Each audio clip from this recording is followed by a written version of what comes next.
우리 교회가 이런 교회가 되게 해달라는 이 찬양이 얼마나 지금 제 가슴이 벅차오르는지 모르겠습니다. 교회가 교회 되게 하고 교회가 올바로 되게 하는데 가장 역사상 힘을 쏟은 사람이 한 명 있습니다. 종교개혁자 하면은 딱 떠오르는 사람이 있죠. 누굽니까? 아마 마틴 루터를 보통 떠올릴 겁니다. 루터에 대해서 좀 이야기를 하려고 합니다. 제가 루터에 대해서 몇 번 얘기를 했었는데요.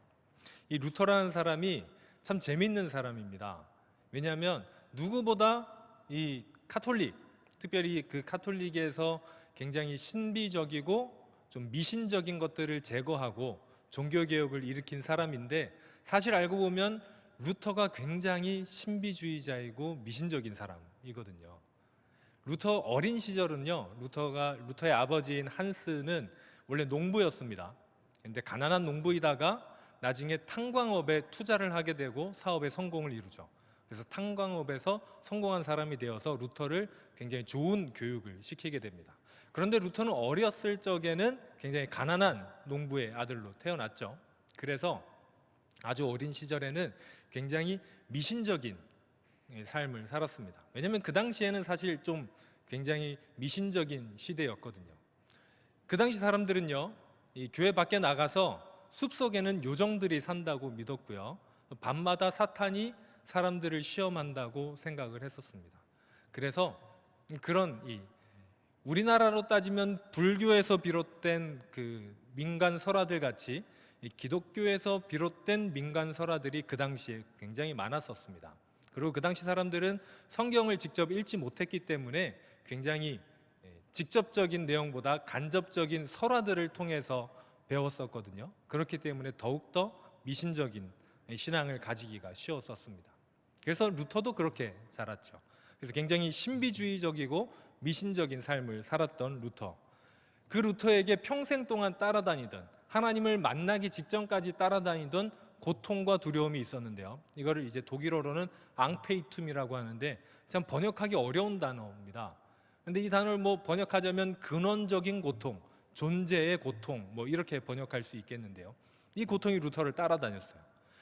이 고통이 뭐냐면요, 어렸을 적에 루터에게 인이 박힌, 그 미신적인 루터에게 인이 박힌 하나님의 형상 때문에 이루어진 고통인데, 어렸을 때 루터는요, 하나님을 굉장히 무서운 하나님으로 생각했습니다.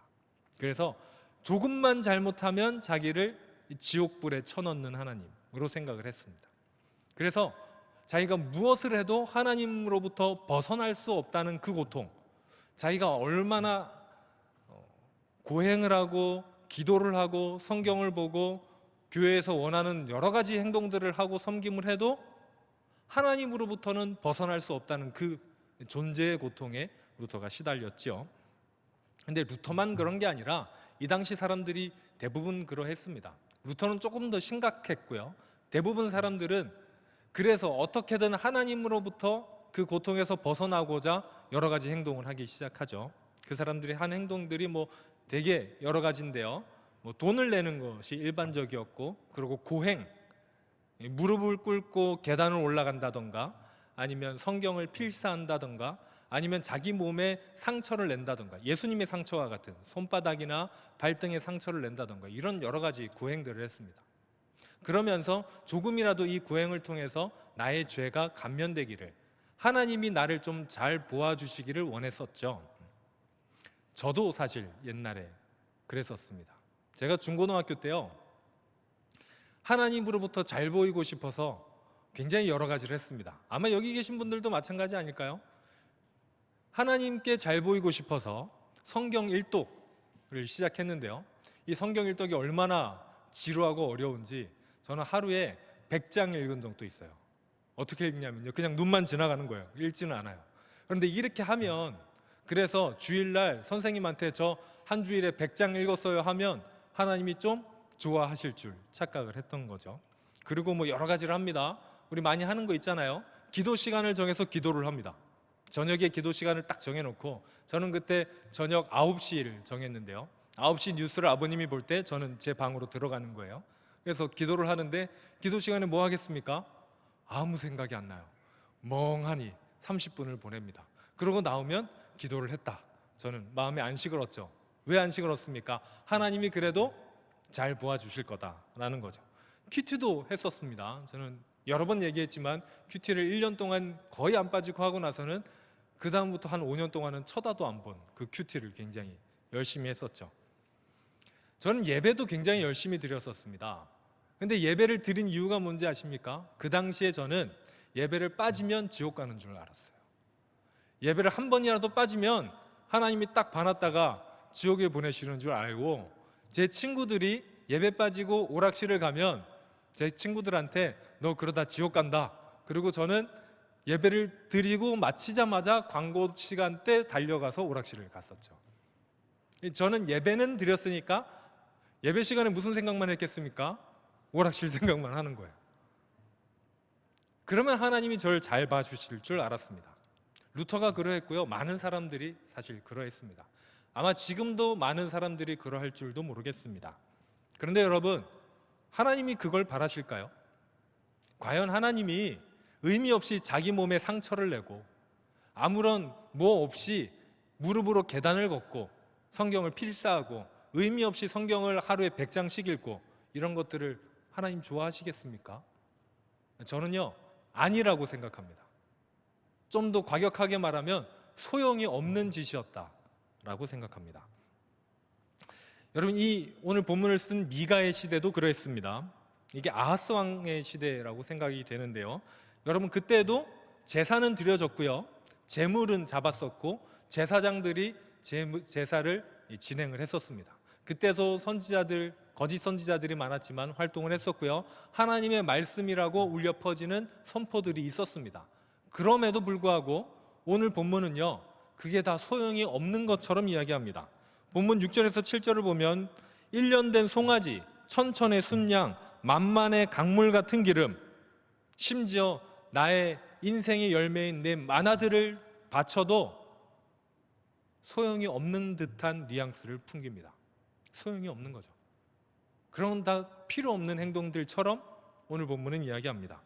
그러면 여러분, 하나님이 구하시는 게 무엇이겠습니까? 오늘 본문에서 하나님이 원하시는 것이 나오는데 그게 무엇입니까? 오늘 8절에 보니까 이렇게 얘기하시죠.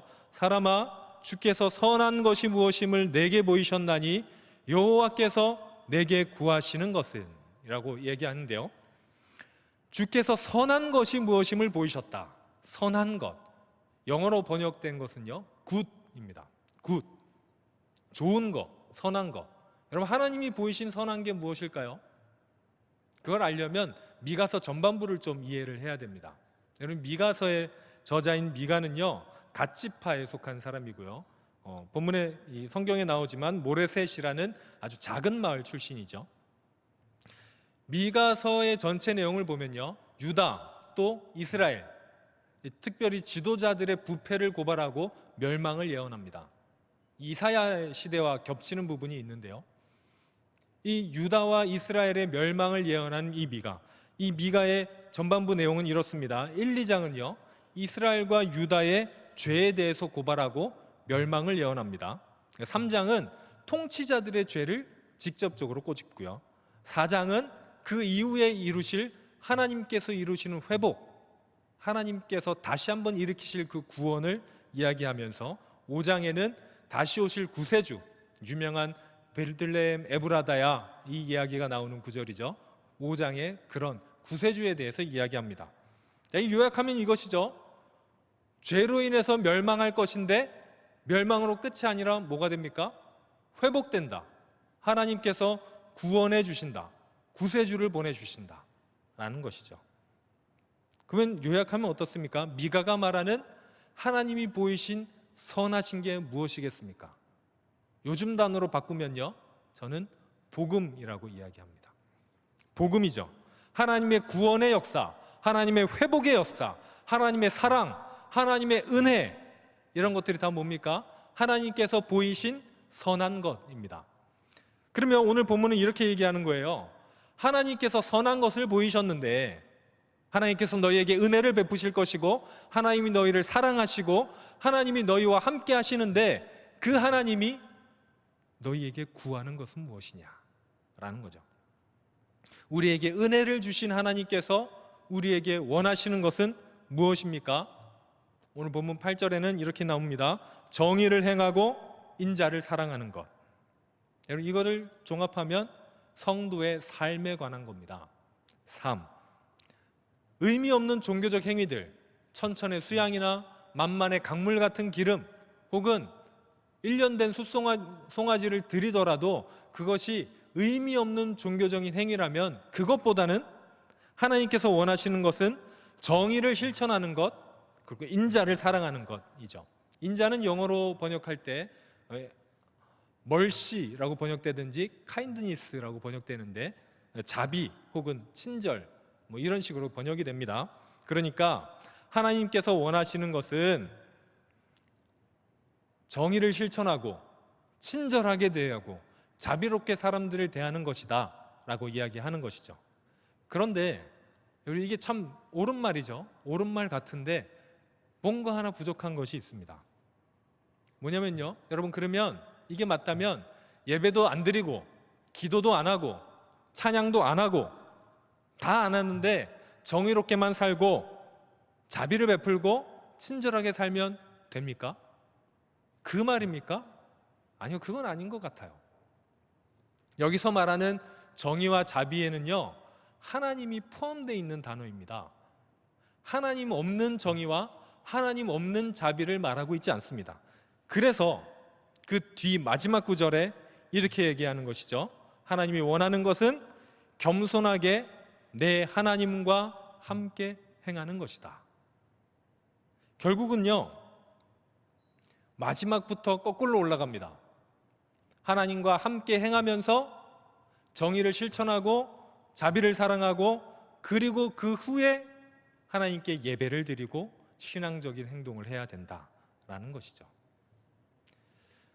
여러분, 아마 대부분 자녀들이 있으신 것 같아요. 자녀들이 여러분에게 어떻게 해주기를 여러분 원하십니까? 요즘에 얼마 전에 우리 신년 기도 제목을 써서 내셨잖아요.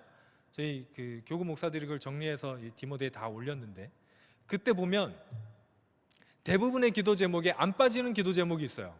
뭐겠습니까? 자녀들 기도 제목입니다. 자녀들이 건강하게 해주시고, 자녀들이 잘 되게 해주시고, 자녀들이 형통하게 해주시고 번성하게 해달라는 기도 제목을 거의 모든 분들이 다 내셨어요. 자, 근데 부모님들이 자녀에게 대한 이 바라는 것들 한번 볼까요? 여러분, 뭘 바랍니까? 자녀들이 만약에 잘 되는 것만 바라면 자녀분들이 잘 되고 여러분들이랑은 아주 연락을 끊고 사는 게 좋습니까? 그걸 원하는 분들은 없으세요. 그렇지 않아요? 자녀에게 바라는 게 뭡니까? 자녀가 잘 되는 것도 바라지만 결국은 나와 같이 뭔가 그 사랑의 관계를 이어나가면서 나와 같이 교제하는 걸 바라는 겁니다. 여러분, 하나님의 시선은 부모의 시선과 같습니다. 우리가 아무리 뭔가 정의롭게 하고 실천하고 뭔가를 잘해도 결국 무엇의 문제입니까? 하나님과 인간의 교제의 문제, 하나님과 인간의 관계의 문제입니다. 이게 핵심입니다. 하나님과 인간과의 관계, 그것이 바로 오늘 본문의 핵심입니다. 하나님은요, 사람과의 관계에 집중하십니다. 그 사람 자체에 집중하시죠. 그래서 오늘 마지막에 뭐라고 되어 있습니까? 겸손하게 내 하나님과 함께 행하는 것이 하나님이 원하시는 것이다 입니다.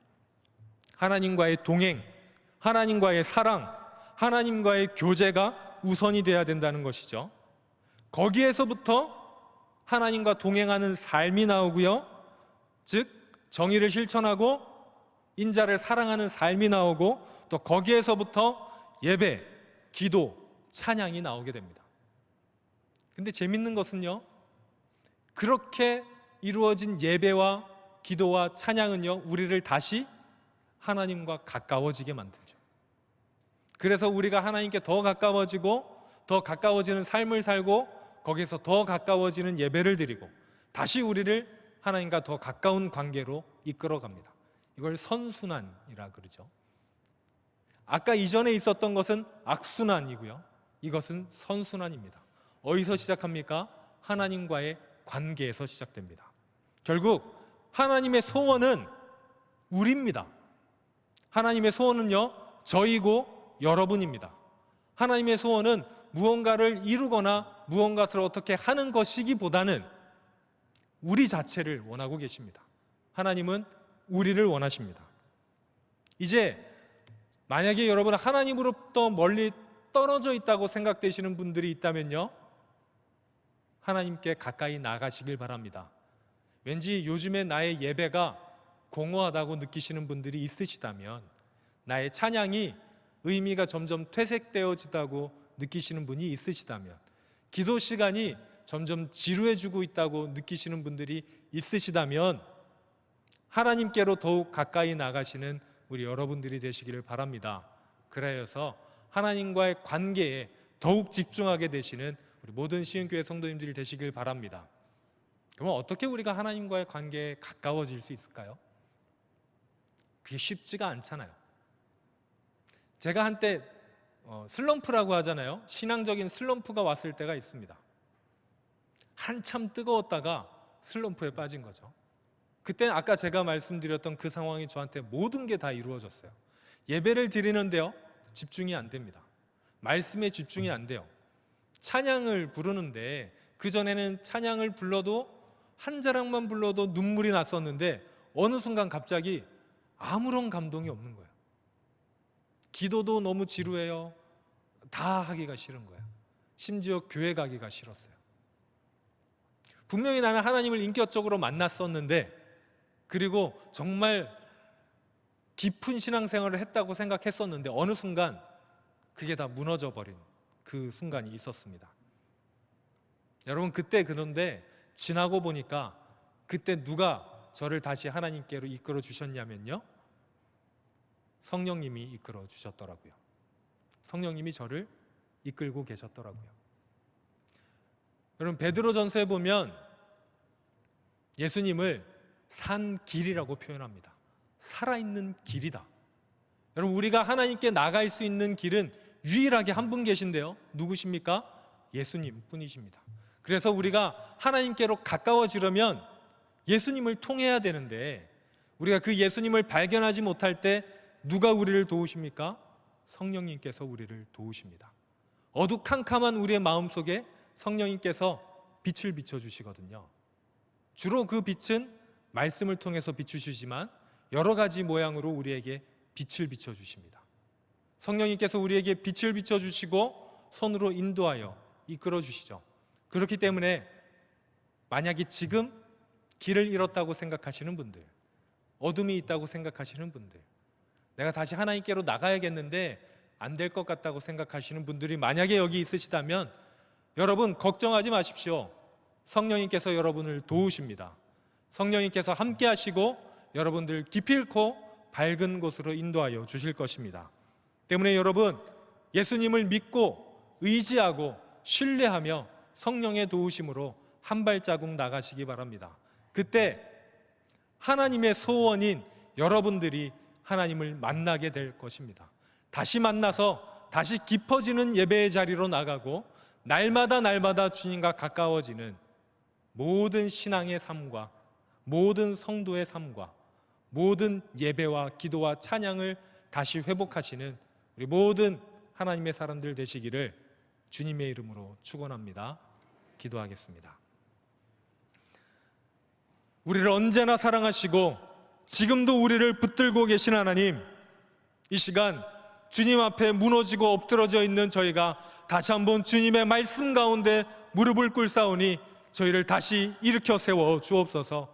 성령님, 우리 가운데 임재하여 주셔서 우리를 다시 한번 일으켜 세워주시고 다시 한번 주님 앞에 열정으로 뜨겁게 타오르게 하여 주셔서 저희의 예배가 회복되고 말씀이 회복되고 기도가 회복되는 놀라운 역사가 이제 일어나게 하여 주옵소서. 그래서 저희가 하나님을 만나서 주님을 만나서 주님과 늘 동행하는 하나님의 사람들 다 되게 하여 주옵소서. 예수님 이름으로 기도합니다. 아멘.